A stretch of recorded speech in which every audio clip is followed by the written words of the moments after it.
Hi Bashar, I have this idea. It's pretty raw, but I would love to hear your position regarding this.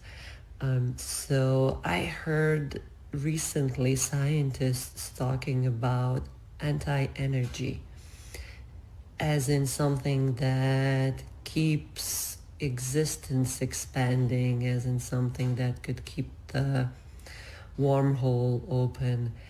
And it resonated with me because I feel the same way when I clear a limiting belief back to zero, when I clear it back as in reverse to a place where it never existed. I feel that there is a huge expansion going on inside of me. And I felt that we can do something, we can return something to zero, thus creating this anti-energy inside of us and thus creating a real expansion. Is it possible to absolutely reverse the limiting belief, to bring it to zero as if it never existed? And does that create a real expansion? I would love to hear your opinion. Thank you. Yes. And what you're referring to scientifically is what scientists call dark energy rather than anti-energy, although it has what you might call an anti-property since it works in an opposite function from what you'd consider to be regular energy. But you see, you're doing this all the time. You're zeroing out every moment. This is what happens when you shift billions of times per second from one reality to another to create the illusion of space and time. You're actually zeroing out every moment and allowing the thing that existed in another reality to simply not exist or ever have existed in your reality. It doesn't mean it doesn't exist at all. It just means that it never existed in the new reality that you've created, but it still exists in other realities that are simply no longer being experienced by you. So you're zeroing out all the time. But however you wish to look at it, however you wish to frame it, however you wish to use that process is up to you to create the permission slip that works for your particular perspective and your particular expression of consciousness. So yes, the short answer is yes, it can be used that way. Greetings, Bashar. Good day. Hi. I'm excited to talk to you about a few things. Yes. I've often pondered your sharing about Earth people assisting those on other planets in their awakening process. Yes. During my life, I've had experiences in the dream state on starships, so it is a topic that's very exciting to me.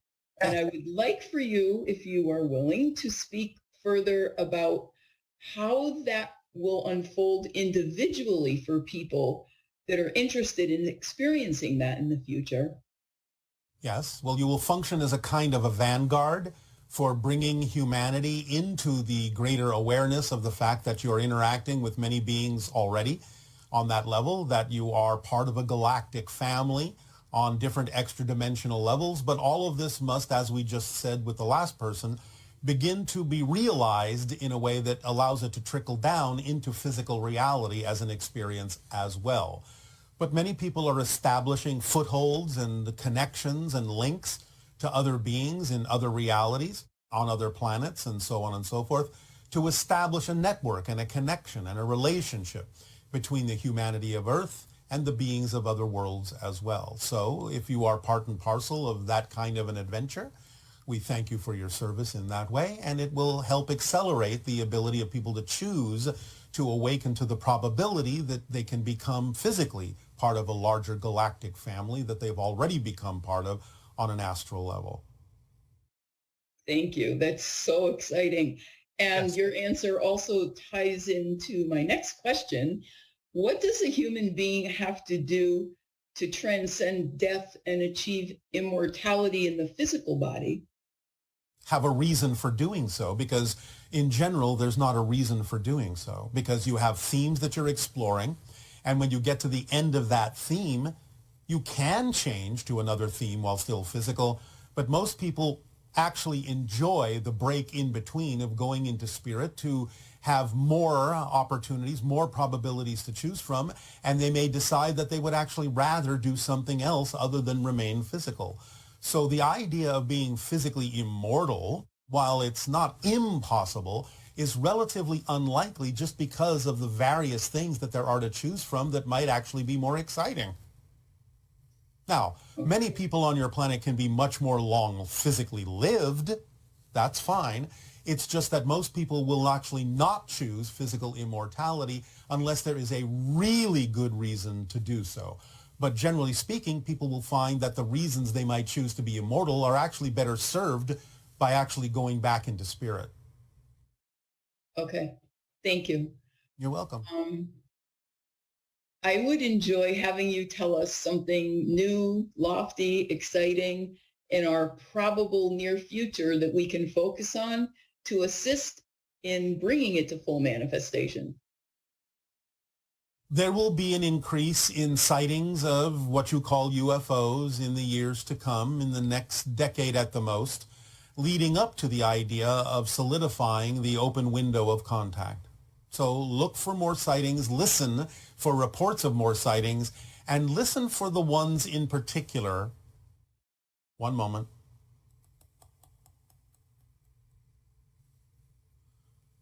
Listen for the ones in particular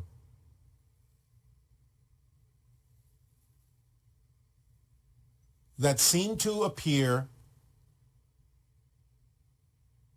in areas that are connected to the concept of conflict, and see what that does to the people in the area witnessing those craft. That is all we are allowed to say. Much appreciated. Our appreciation to you as well. Thank you. Good day. Good day.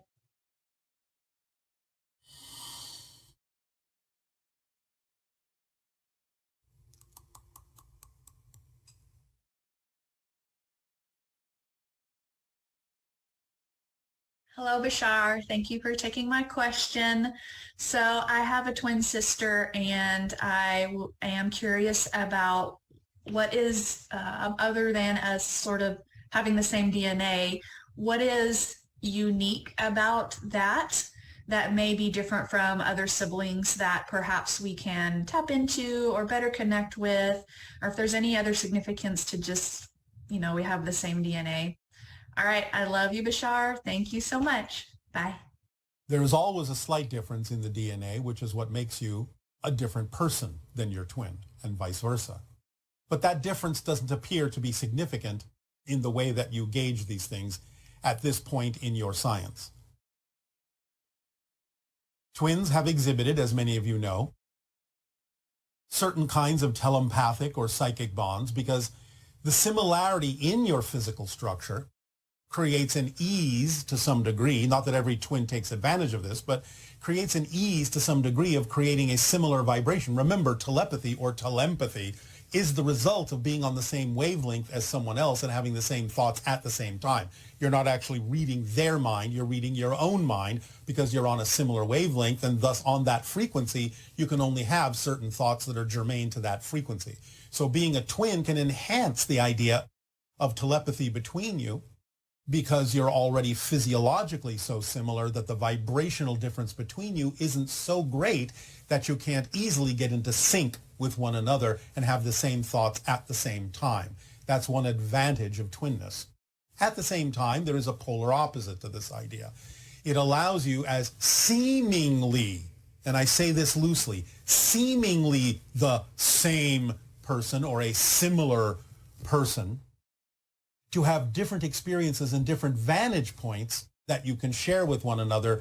So it would be like saying, well, what if I did this instead of that? So twins can actually allow you to follow two different paths and two different themes, but as an extension of the same oversoul, as if, well, what if I live that life instead of this life? And what if I live that life instead of this life? And then compare notes as if you had lived two lives simultaneously from the oversoul's perspective. Good day, good day. Great day to you, Bashar. How are you? Perfect, and you? You're welcome. So to begin, I wanted to, I've been studying the Abraham teachings. Yes. And a lot of times they'll ask the questioners, do you believe that you're vibration and energy? And I can't ever say yes to that. So I was hoping that you might aid me in getting to know how I can get my mind to know that everything is made of vibration and energy, including me, like my mind knows how to pick up a pencil. Well, have you studied even your own physical, scientific quantum mechanics? I've tried, but it just goes over my head. Well, take your time. But the idea in general is that everything is about resonance. Everything is about frequency. That's how you differentiate. Let's start at the beginning. Do you understand the concept that there is simply one unbroken, homogeneous existence? I don't know. I'm sorry. All right. Let me put it even more simply. Do you believe in cake? Yes. You're familiar with cake? Cake, yes, that you eat? Yes, cake. Yes, yes. Now, if somebody gave you a slice of cake and asked you, can you analyze, however you wish to, under a microscope or whatever, what the ingredients are that went into creating that slice of cake? Are you with me so far?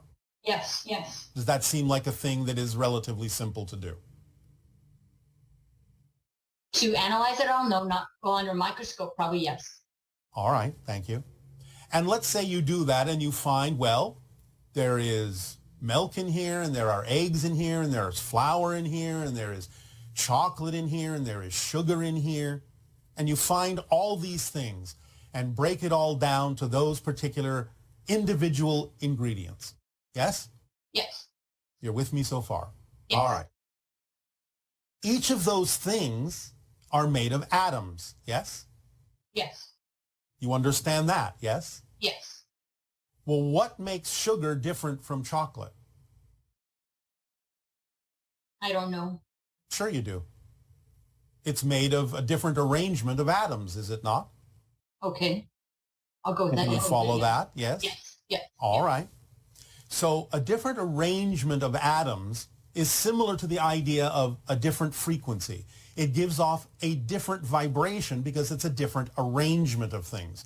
Just like red is electromagnetic energy, the same electromagnetic energy as blue, but it's operating on a different frequency that your senses perceive as what you call a different color.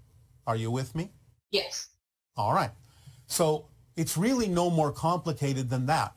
One material from another is a different arrangement of certain things that you call atoms.